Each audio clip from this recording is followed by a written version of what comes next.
Good afternoon. At the Federal Reserve, we are strongly committed to achieving the monetary policy goals that Congress has given us: maximum employment and price stability. Today, in support of these goals, the Federal Open Market Committee kept its policy interest rate near zero and stated its expectation that an increase in this rate would soon be appropriate. The committee also agreed to continue reducing its net asset purchases on the schedule we announced in December, bringing them to an end in early March. As I will explain, against a backdrop of elevated inflation and a strong labor market, our policy has been adapting to the evolving economic environment, and it will continue to do so. Economic activity expanded at a robust pace last year, reflecting progress on vaccinations and the reopening of the economy. Fiscal and monetary policy support and the healthy financial positions of households and businesses. Indeed, the economy has shown great strength and resilience in the face of the ongoing pandemic. The recent sharp rise in COVID cases associated with the Omicron variant will surely weigh on economic growth this quarter. High-frequency indicators point to reduced spending in COVID-sensitive sectors, such as travel and restaurants. And activity more broadly may also be affected, as many workers are unable to report for work because of illness, quarantines, or caregiving needs. Fortunately, health experts are finding that the Omicron variant has not been as virulent as previous strains of the virus, and they expect that cases will drop off rapidly. If the wave passes quickly, the economic effects should as well, and we would see a return to strong growth. That said, the implications for the economy remain uncertain, and we have not lost sight of the fact that for many afflicted individuals and families, and for the healthcare workers on the front lines, the virus continues to cause great hardship. The labor market has made remarkable progress, and by many measures is very strong. Job gains have been solid in recent months, averaging 365,000 per month over the past 3 months. Over the past year, payroll employment has risen by 6.4 million jobs. The unemployment rate has declined sharply, falling 2 percentage points over the past 6 months to reach 3.9% in December. The improvements in labor market conditions have been widespread, including for workers at the lower end of the wage distribution, as well as for African Americans and Hispanics. Labor demand remains historically strong. With constraints on labor supply, employers are having difficulties filling job openings, and wages are rising at their fastest pace in many years. While labor force participation has edged up, it remains subdued, in part reflecting the aging of the population and retirements. In addition, some who would otherwise be seeking work report that they are out of the labor force because of factors related to the pandemic, including caregiving needs and ongoing concerns about the virus. The current wave of the virus may well prolong these effects. Over time, there are good reasons to expect some further improvements in participation and employment. Inflation remains well above our longer-run goal of 2%.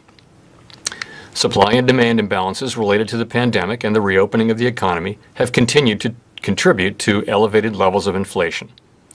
In particular, bottlenecks and supply constraints are limiting how quickly production can respond to higher demand in the near term. These problems have been larger and longer lasting than anticipated, exacerbated by waves of the virus. While the drivers of higher inflation have been predominantly connected to the dislocations caused by the pandemic, price increases have now spread to a broader range of goods and services. Wages have also risen briskly, and we are attentive to the risks that persistent real wage growth in excess of productivity could put upward pressure on inflation. Like most forecasters, we continue to expect inflation to decline over the course of the year. We understand that high inflation imposes significant hardship, especially on those least able to meet the higher costs of essentials like food, housing, and transportation. In addition, we believe that the best thing we can do to support continued labor market gains is to promote a long expansion, and that will require price stability. We're committed to our price stability goal. We will use our tools both to support the economy and a strong labor market, and to prevent higher inflation from becoming entrenched. And we'll be watching carefully to see whether the economy is evolving in line with expectations. The Fed's monetary policy actions have been guided by our mandate to promote maximum employment and stable prices for the American people. As I noted, the committee left the target range for the federal funds rate unchanged and reaffirmed our plan, announced in December, to end asset purchases in early March. In light of the remarkable progress we've seen in the labor market and inflation that is well above our 2% longer run goal, the economy no longer needs sustained high levels of monetary policy support. That is why we are phasing out our asset purchases and why we expect it will soon be appropriate to raise the target range for the federal funds rate. Of course, the economic outlook remains highly uncertain. Making appropriate monetary policy in this environment requires humility, recognizing that the economy evolves in unexpected ways. We'll need to be nimble so that we can respond to the full range of plausible outcomes.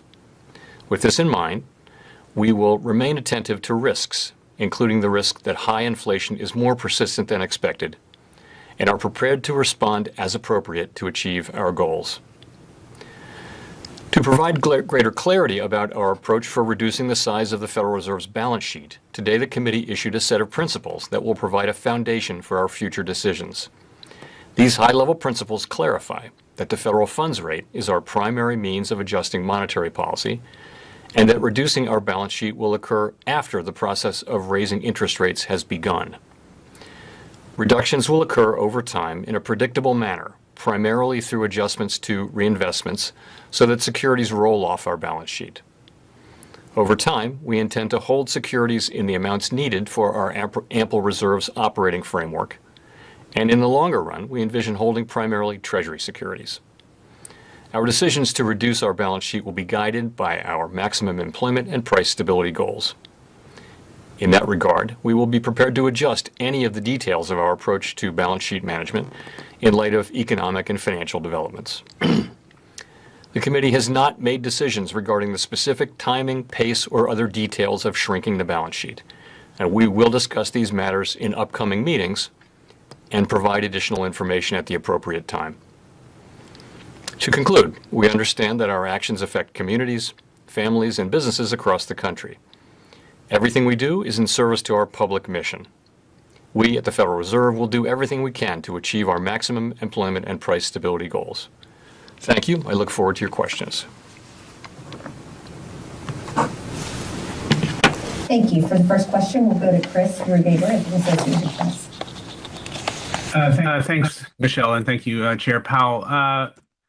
So it's expected that the Fed will hike rates perhaps every other meeting, but certainly in the past, the Fed has hiked at every meeting. So I just wanted to ask, are rate hikes at consecutive meetings on the table this year? Is every meeting a live meeting? And on that note, would the Fed consider front-loading some of its rate hikes, even if it doesn't raise every meeting? Thank you. Thanks. So as I referred to in my opening statement, it is not possible to predict with much confidence exactly what path for our policy rate is going to prove appropriate. And so at this time, we haven't made any decisions about the path of policy. And I stress again that we'll be humble and nimble.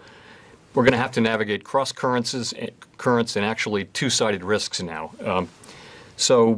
And I'll say also that we're going to be guided by the data. In fact, what I'll say is that we're going to be led by the incoming data and the evolving outlook. We'll try to communicate as clearly as possible, moving steadily and transparently. So, more to your question.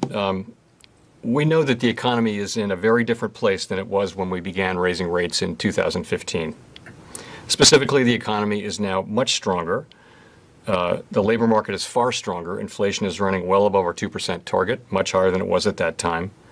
And these differences are likely to have important implications for the appropriate pace of policy adjustments. Beyond that, we haven't made any decisions. Thank you. Let's go to Victoria Guida at Politico. Hi, Chair Powell. I wanted to ask, you were talking about the health of the labor market, and I'm curious whether you would characterize where we're at right now as maximum employment, and also along those same lines, obviously rate hikes on the table this year. Do you think that the Fed can raise rates, bring inflation under control without hurting jobs and wages? Sorry, just getting both parts of your question written down. So I would say, and this view is widely held on the committee, that both sides of the mandate are calling for us to move steadily away from the very highly accommodative policies we put in place during the challenging economic conditions that the economy faced earlier in the pandemic. And I would say that most FOMC participants agree that labor market conditions are consistent with maximum employment in the sense of the highest level of employment that is consistent with price stability. And that is my personal view. And again, very broad support on the committee for the judgment that it will soon be appropriate to raise the target range for the federal funds rate. The other thing is maximum employment will evolve over time and through the course of the business cycle. In the particular situation we're in now, it may well increase. The level of maximum of employment that's consistent with stable prices may increase, and we hope that it will as more people come back into the labor market, as participation gradually rises. And the policy path that we're broadly contemplating would be supportive of that outcome as well. So the thing about the labor market right now is that there are many millions of more job openings than there are unemployed people. So you ask whether we can raise rates and move to less accommodative and even tight financial conditions without hurting the labor market. I think there's quite a bit of room to raise interest rates without threatening the labor market. This is, by so many measures, a historically tight labor market. Record levels of job openings, of quits. Wages are moving up at the highest pace they have in decades. If you look at surveys of workers, they find jobs plentiful. Look at surveys of companies, they find workers scarce. And all of those readings are at levels really that we haven't seen in a long time, and in some cases ever. So this is a very, very strong labor market. And my strong sense is that we can move rates up without having to severely undermine it. I also would point out that there are other forces at work this year which should also help bring down inflation. We hope, including improvement on the supply side, which will ultimately come. The timing and pace of that are uncertain. And also, fiscal policy is going to be less supportive of growth this year, not of the level of economic activity, but the fiscal impulse to growth will be significantly lower. So there are multiple forces which should be working over the course of the year for inflation to come down. We do realize that the timing and pace of that are highly uncertain, and that inflation has persisted longer than we thought. And of course, we're prepared to use our tools to assure that higher inflation does not become entrenched.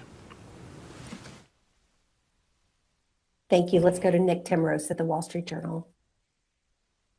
Good afternoon, Chair Powell. Nick Timros at the Wall Street Journal. I have a couple of questions on the balance sheet. The statement on the balance sheet today calls for significantly reducing your holdings. What does that mean? And then, apart from moving sooner and faster to shrink the holdings, are there any other ways in which you and your colleagues are seriously thinking about recalibrating this process? And finally, how much disagreement is there around how you should use this tool, including active sales rather than passive sales, or changes in the composition of reinvestments? Thank you. So I'm afraid to tell you that those are all great questions, and they're questions that the committee is just turning to now. So we had a discussion, as you know, at the last meeting, an introductory discussion of the balance sheet and a teeing up of the issues. At this meeting, we've gone through and carefully put together a set of principles at a high level, and those are meant to guide the actual decisions we'll make about the pace and about all of the questions that you're asking. And I expect that this process will be something that we spend time on in coming meetings. I can't tell you how many, I can't tell you how long it will take, and then, at the appropriate time, we'll provide additional information. So the last cycle when we went through balance sheet issues, we did find that over the course of 2 or 3 meetings, for example, we did come to interesting and better answers, we thought. So we're just in that process now, and at the next meeting, we'll be turning to more of the details that you're asking about. I would say this: the balance sheet is much bigger. It has a shorter duration than the last time, and the economy is much stronger, and inflation is much higher. So, and I think that leads you to, and I've said this, being willing to move sooner than we did in the last time, and also perhaps faster. But beyond that, it's really not appropriate for me to speculate exactly what that would be. But I would point you to principle number one, which is the committee views changes in the target rate for the federal funds rate as its primary means of adjusting the stance of monetary policy. So we do want the federal funds rate. We want to operationalize that, and we want the balance sheet to be declining in a predictable manner, and we want it to be declining primarily by adjusting reinvestments. So if I could follow on that, raising rates and reducing the balance sheet both restrain the economy, both tighten monetary policy.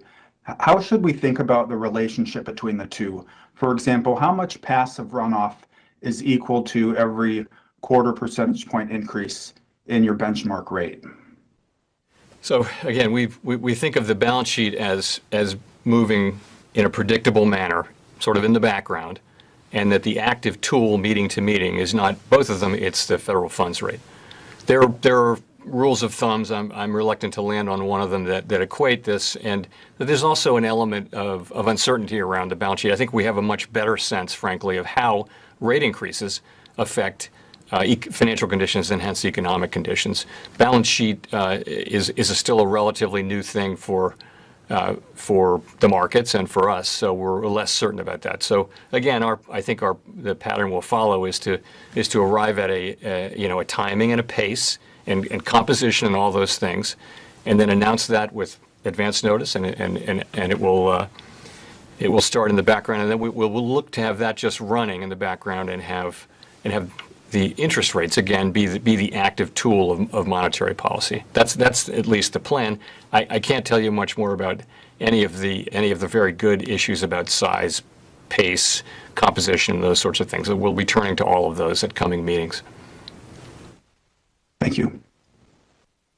Thanks. Now we'll go to Neil Irwin. Thank you, Chair Powell. It's Neil Irwin from Axios. Glad to be back. Sir, I was wondering if the volatility we've seen in financial markets in the last few weeks strikes you as anything alarming or that might affect the trajectory of policy. Conversely, to the degree that financial conditions have tightened some, might that be desirable in some ways in achieving your tightening goals? So, as you know, the ultimate focus that we have is on the real economy, maximum employment and price stability, and financial conditions matter to the extent that they have implications for achieving the dual mandate. And you also know that we look at broader financial conditions, not one or two things, one or two markets. And what we're always asking ourselves is, are we seeing changes that are both persistent and material enough that of a change in financial conditions that they are inconsistent with the achievement of our goals? So that's how we're looking at that. And I don't want to comment on today's financial conditions broadly, but we're not looking at any one market or so. So that's how we're thinking. In terms of what we've seen, I would say this. We said at our last meeting, we published a summary of economic projections, the median participant expected 3 rate increases this year. And, it's 6 weeks, 7 weeks later now. And you have seen that our communication channel with the markets is working. Markets are now pricing in a number of rate increases. Surveys show that market participants are expecting a balance sheet runoff to begin, at the appropriate time, sometime later this year, perhaps. We haven't made that decision yet. So we feel like the communications we have with market participants and with the general public are working, and that financial conditions are reflecting in advance the decisions that we make. And monetary policy works significantly through expectations, so that in and of itself is appropriate. Thank you. Let's go to Howard Schneider. For a year or hi. Thanks, Chair Powell. Howard Schneider with Reuters. So for a year now, the statements reference the benchmarks for this initial interest rate increase. now that we're approaching that moment, what are the benchmarks going to be for subsequent rate increases? I know you can't stipulate the path, but how should we think about the criteria for the next step and the next step? Well, you're right. We haven't gotten to that point yet. We haven't made a decision yet, and we'll make that decision at the March meeting. We'll make a decision whether to raise the federal funds rate. I would say that the committee is of a mind to raise the federal funds rate at the March meeting, assuming that conditions are appropriate for doing so. We have our eyes on the risks, particularly around the world, but we do expect some softening in the economy from Omicron, but we think that should be temporary, and we think that the underlying strength of the economy should show through fairly quickly after that. If I could follow, just on a related question, the December steps had this copacetic sort of set of circumstances where inflation comes down without the federal funds rate ever getting over the estimate of neutral. Given developments since then, do you still think that's a credible narrative for the ultimate path of policy? My path is highly uncertain, and that we're committed to using our tools to make sure that inflation, high inflation that we're seeing, does not become entrenched. So a number of factors would be, it's not just monetary policy. A number of factors are supporting a decline in inflation, as I mentioned. Fiscal policy will providing significantly less of an impulse to growth.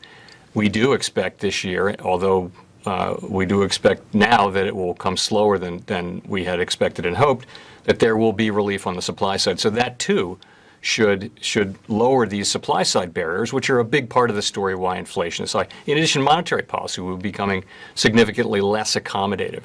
So the question is, we'll be asking this question all year long, and that will be, are things turning out as we expect? There's a case that for whatever reason the economy slows more and inflation slows more than expected. We'll react to that. If instead we see inflation at a higher level or a more persistent level, then we'll react to that. And again, we're well aware that this is a different economy than existed during the last tightening cycle, and our policy is going to reflect those differences. Thank you. Thank you. Let's go to Gina Smialek.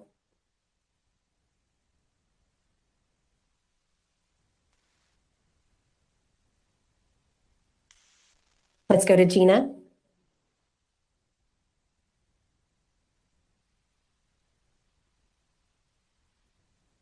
Okay, let's go to Steve Leisman.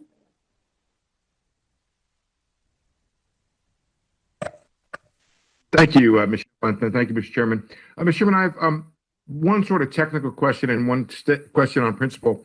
The technical question is, if you're going to discuss balance sheet at next upcoming meetings and you won't begin balance sheet reduction until after you begin rate hikes, it seems to technically mean that you won't or can't begin balance sheet reduction until the summer. Is that correct? That's the first thing. Second of all, you suggested that the with balance sheet running in the background, that you would possibly be raising rates and running off the balance sheet at the same time. That's sort of the technical question part of it. The principal question I have is, you said it's going to be running in the background, but the statement on balance sheet principle says the committee is prepared to adjust any of the details of its approach based on economic and financial developments, which suggests there's something of a reaction function associated to the balance sheet, and it won't be running in the background. So could you give us any a sense of the discussion or staff presentation on what is the reaction function surrounding the balance sheet? Thanks. So let me start by talking about that last paragraph. So you'll remember during the last cycle that this process of building up and then shrinking the balance sheet is a complicated one, and it involves inevitably surprises. And so during the prior cycle, we amended our balance sheet principles a number of times. Now, we didn't intend to do that. Events required us to do so. So we got a pretty robust paragraph there that says we're free to do this at any time. And it doesn't mean we're going to, but if the situation turns out to be different than we had thought, we're not going to stick with something that isn't working. That's all that's saying. It's meant to be quite a general statement rather than a hint. So, I mean, I like to think that our philosophy of the balance sheet is embodied in these principles. So, the idea that, for example, the federal funds rate is the primary means of adjusting the stance of policy, that will determine the timing and pace of reducing the size of the balance sheet to foster the dual mandate, that will begin to reduce the size after we begin the process of raising rates, and on like that. I mean, those are all the things that try to describe how we will proceed. But it may be at a higher level, to try to get at your question. Asset purchases were enormously important at the beginning of the recovery in terms of restoring market function, as they were right after in the critical phase of the global financial crisis. And then after, they were a macroeconomic tool to support demand. And now the economy no longer needs this highly accommodative policy that we put in place. So it's time to stop asset purchases first, and then at the appropriate time, start to shrink the balance sheet. Now, the balance sheet is substantially larger than it needs to be. We've identified the end state as in amounts needed to implement monetary policy efficiently, effectively in the ample reserves regime. So there's a substantial amount of shrinkage in the balance sheet to be done. That's going to take some time. We want that process to be orderly and predictable. And so those are some of the ways I would think this lays out our, the way we're thinking about this. In terms of the timing, I can't really help you. It just says after we get underway. So I would say we're going to have another discussion at the next meeting, and my guess is we'll have at least one other discussion at the meeting after that, and we'll tell you as we make progress, and we'll start the process of allowing runoff and shrinking the balance sheet at what we find to be the appropriate time. I wish I could say more, but honestly, we haven't made those decisions, and we actually haven't even really had the important discussions on a lot of the details that we will have at coming meetings. Thank you. Let's go to Craig Torres. Chair Powell. Chair Powell, good afternoon, Michelle and Chair Powell. Craig Torres from Bloomberg. Chair Powell, at the beginning of the conversation, you said risks are two-sided. And I'm wondering if you can elaborate on what are the risks to the elusive soft landing. Is Fed policy a risk, over tightening, or what are the risks? And then second, Chair Powell, I have a quick administrative question. Robert Kaplan's disclosure of his securities transactions. In a couple months, Chair Powell, or maybe sooner, you and I will file our tax returns and we'll list transactions and all kinds of things. And next to those transactions, we'll put dates. And Bloomberg asked for the dates of Mr. Kaplan's transactions. The Dallas Fed is not giving us the dates. And I don't see why this is a matter for the Inspector General or anybody else. I mean, why can't he give us the dates? Will you help us get the dates of those transactions? Thanks. So you asked about the risks first. So the one risk is that inflation risks are still to the upside in the views of most FOMC participants, and certainly in my view as well. There's a risk that the high inflation we're seeing will be prolonged, and there's a risk that it will move even higher.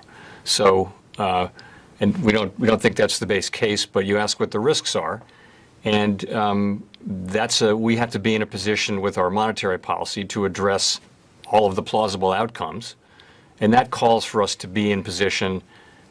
We have an expectation about the way the economy is going to be evolved, but we've got to be in a position to address different outcomes, including the one where inflation remains higher. And of course, that is a risk to the expansion. We've been saying that what we need here is another long expansion, which is the kind of thing we saw over the last, which is the record long expansion. We saw labor force participation rise. We saw wages persistently higher for people at the lower end, and there really was no obvious imbalance in the economy that threatened that expansion. It could have gone on for years were it not hit by the pandemic. So we'd love to find a way to get back to that. That's going to require price stability, and that's going to require the Fed to tighten interest rate policy and do our part in getting inflation back down to our 2% goal. So I mentioned two-sided risks. A couple things. One, the COVID is not over, and COVID can continue to evolve, and it's just we have to accept that it's not over, and the risks to it can slow down growth, and that's sort of a downside risk from a growth standpoint. I would point to another risk is just further problems in the supply chains, which could slow down activity. And you see the situation in China as a situation there where that's their no COVID policy may cause more lockdowns, is likely to, and that may play into more problems in supply chains. In addition, there's what's going on in Eastern Europe and things like that. So there's plenty of risk out there, and we can't forget that there are risks on both sides. So that's there. That's what I would say. I know you've been all over this issue with my colleagues, Craig, on the issue of information. We don't have that information at the board, and I asked the Inspector General to do an investigation, and that is out of my hands. I'm playing no role in it. I seek to play no role in it, and I can't help you here today on this issue, and I'm sorry I can't. Okay. Thank you. We'll go to Gina now. Thanks for taking our questions, Chair Powell, and sorry for my tech issues. I wonder if you could tell us a little bit about where your thinking on inflation stands today. You know, the last time we saw an SEP back in September, we saw that you and your colleagues were projecting that inflation would sort of sink back down quite close to target by the end of the year. And I wonder if you still think that projection from December is a reasonable one, and if your thinking has changed at all, I wonder how you're thinking about that. And I also wonder if you could talk a little bit about the pathway to getting to that deceleration. Like how do we get from here, 7% CPI, to where you expect to be at the end of the year? So I'd say, since the December meeting, I would say that the inflation situation is about the same, but probably slightly worse.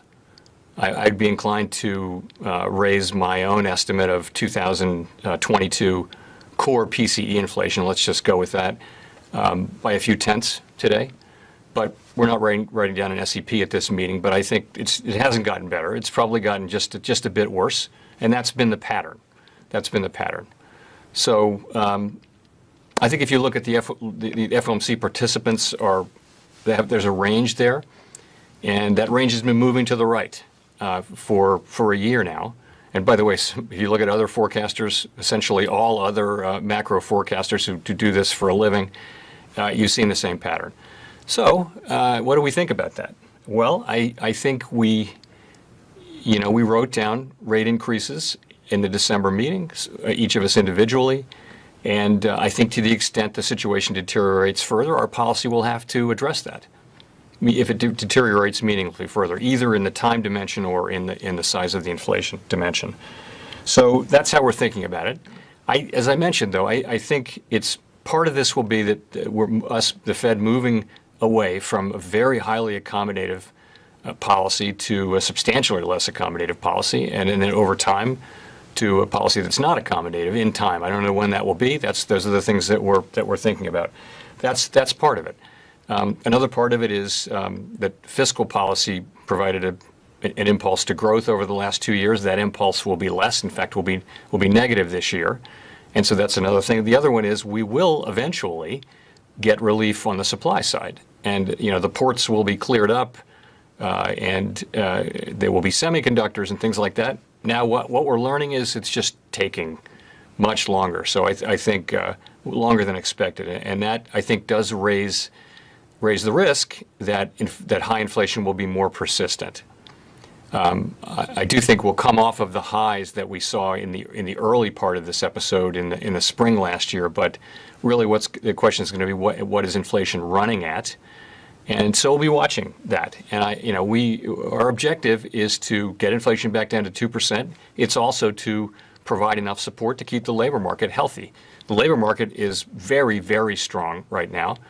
And I think that strength will continue. There's really a shortage of workers. We see it particularly among production and non-supervisory workers and people in the lowest quartile. You see very large wage increases. I mentioned some of the other indicators. So I think that's what we're looking at. And we're also, we realize, I think, as everyone does, that this outlook is quite uncertain and that we're going to have to adapt. And we're going to communicate as clearly as we can, but we're going to have to be adaptable and move as appropriate. Great, thank you. Thank you. Let's go to Colby Smith.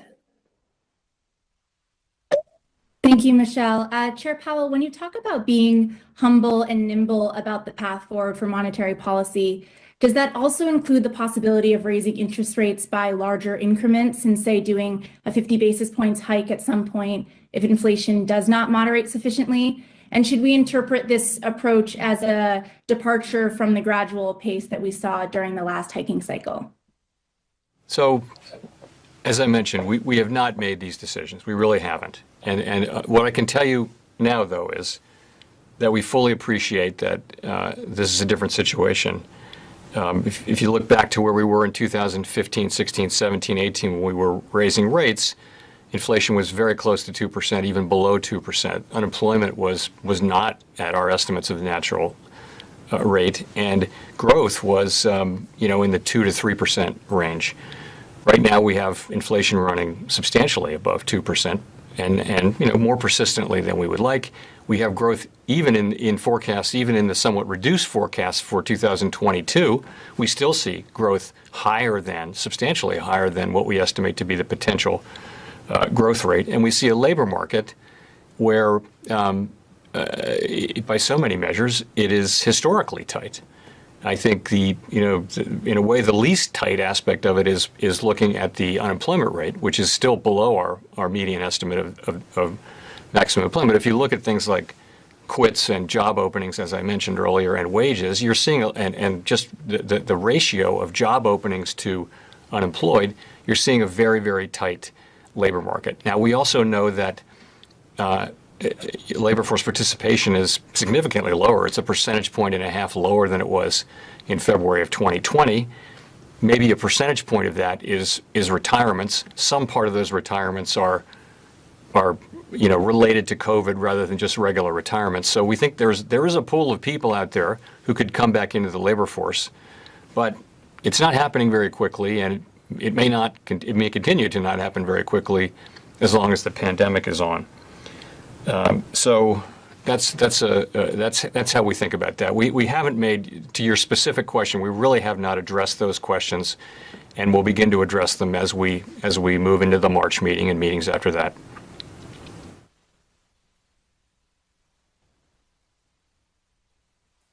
Let's go to Rachel. Thank you, Michelle, and thank you, Chair Powell, for taking our questions.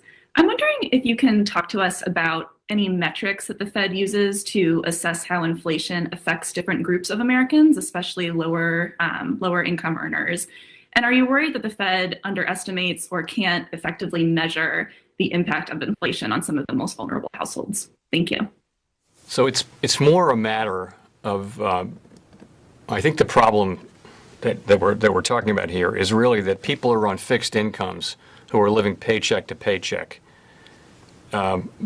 They're spending most or all of what they're earning on food, gasoline, rent, heating, things like that, basic necessities. And so inflation right away forces people like that to make very difficult decisions. So that's really the point. I'm not aware of inflation literally falling more on different socioeconomic groups. That's not the point. The point is some people are just really prone to suffer more. I mean, for people who are economically well off, inflation isn't good. It's bad. High inflation is bad. but they're going to be able to continue to eat and keep their homes and drive their cars and things like that. It's more, so that's really how I think of it. And, we have to control inflation for the benefit of all Americans. But part of it is just that it's particularly hard on people with fixed incomes and low incomes who spend most of their income on necessities, which are experiencing high inflation now. Thank you. Let's go to Edward Lawrence. Thanks, Michelle, and thank you, Mr. Chairman, for taking the question here. So year over year, inflation's at a 40-year high. The input costs for producer price index for all of 2021 was the highest on record. Some investors fear that the Fed might be moving too late. Now, you said no decisions were made on the path of rate hikes, but was a rate hike more than 25 basis points discussed today? And as a follow to that, because I have problems with the mute button, as a follow to that, you testified that the supply chain issues could be worked out by the end of the year. You talked about that today. The CEO of Ford, though, told Fox Business today that the chip shortage will last into 2023. So today you said inflation will start to ease this year. I want to drill down and get a timeline that you see as to when we could see that relief. Thank you. So I would not say that I would expect the supply chain issues to be completely worked out by the end of this year. I do not expect them, and I have not expected them. What I would say, and I have been saying, is that I expect progress to be made in the second half of this year, mainly. Progress, because we're not making much progress. If you look at a ton of metrics, you can find some that suggest that delivery times are shorter and inventories in some industries moving up. But overall, we're not making progress. And things like the semiconductor issue they're going to be quite a long time. I would think they'll go more than through 2023. In terms of being too late, I would just say this: our policy needs to be positioned to address the full range of plausible outcomes, as I said, and particularly the possibility that inflation will continue to run higher more persistently than we'd expected. And we think we are positioned to make the changes in our policy to do that, and we're committed to doing that. And that's really where we are. In terms of your question about the size of rate increases, we haven't faced those decisions. We haven't made them. It isn't possible to sit down here today and tell you with any confidence what the precise path will be. But as we work our way through this meeting by meeting, we are aware that this is a very different expansion, as I've said a couple times, with higher inflation, higher growth, a much stronger economy. And I think those differences are likely to be reflected in the policy that we implement. Thank you. Let's go to Mike McKee. Thank you, Mr. Chairman. I'd like to sort of weave some of the strands of your answers together and ask you, as you start to reverse policy, what your goal is. Are you going to be raising interest rates until you get inflation to 2%? Do you want to go below 2% so that on average you get a 2% inflation rate? And because you said we have to protect the employment part of your mandate, is there some sort of circuit breaker that would stop you from raising interest rates on the employment side? So no, there's nothing in our framework about having inflation run below 2%. So that we would do that, try to achieve that outcome. So the answer to that is no. What we're trying to do is keep inflation expectations well anchored at 2%. That's always the ultimate goal, and we do that in the service of having inflation. We get to that goal by having inflation average 2% over time. And if inflation doesn't average 2% over time, then it's not clear why inflation expectations would be anchored at 2%. So that's the way we think about that. What was the last part of your question? I was asking if you're protecting the employment side of the mandate, whether there's some sort of circuit breaker there. Nothing like that. I mean, I would say you have a tremendously strong labor market, and you have growth this year at forecast to be well above potential. I mean, people are forecasting growth. If you think potential growth is around 2, most forecasts are significantly above that for 2022, and that's even with policy becoming substantially less accommodative. So the labor market's going to be strong for some time. Ideally, what we're trying to achieve is inflation getting back down to 2%, and we're trying to do that in a process that accomplishes, that will also leave the labor market in a very strong position. And no one really knows what that will take. Again, I would say that it isn't just monetary policy that's helping inflation get down. It'll be supply side improvements, and it'll be less fiscal impulse, in all likelihood. So, but monetary policy will do our job. It is our job to get inflation down to 2%, and a situation where the two goals can be in tension is a difficult one. But I don't really think they are here, though, because I think a really significant threat to further strengthening in the labor market in the form of higher participation over time is high inflation. And also, high inflation is taking away the benefits of some of these large wage increases that we're seeing now. So we do hope to achieve, and our plan is to achieve both of those goals.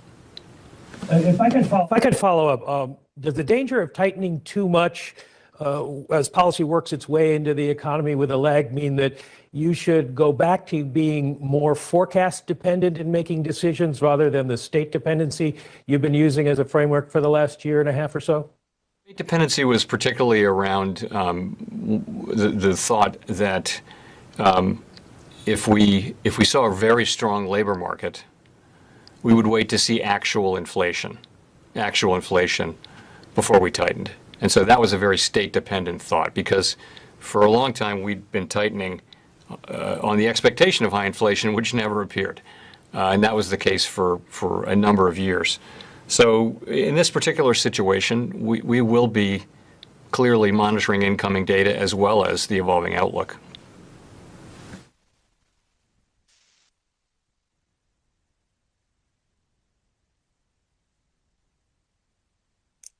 Let's go to Michael Derby.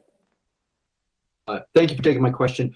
I want to ask you, with the benefit of hindsight, and I realize, that is what it is, but do you feel that monetary policy and fiscal policy maybe did too much to react to the crisis, and that part of the inflation problem that we're having right now is because the government response, collectively was more than what the economy ended up needing?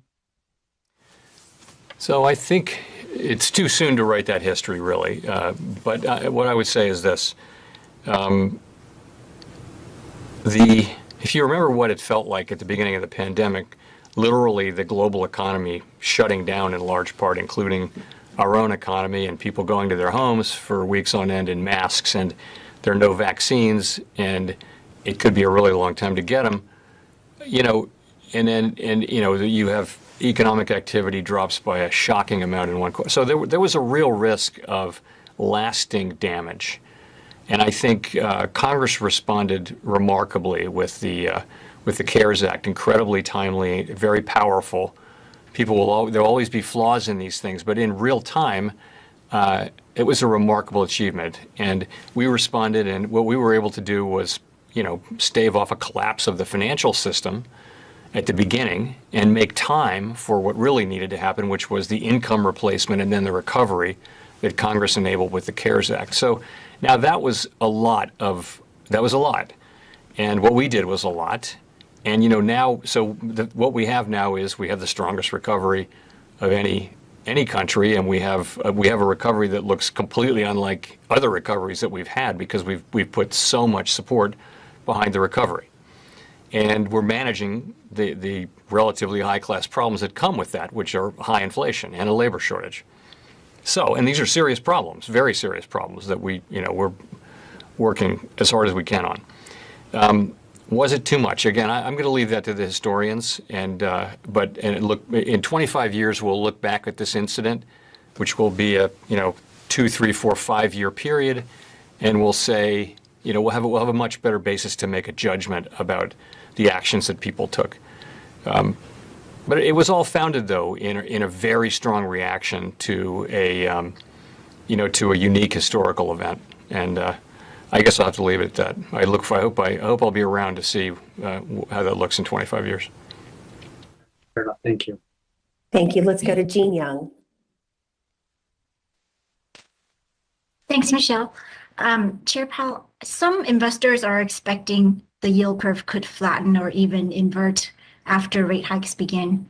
Would that worry you? And how important is that risk in the Fed's consideration for adjusting policy? So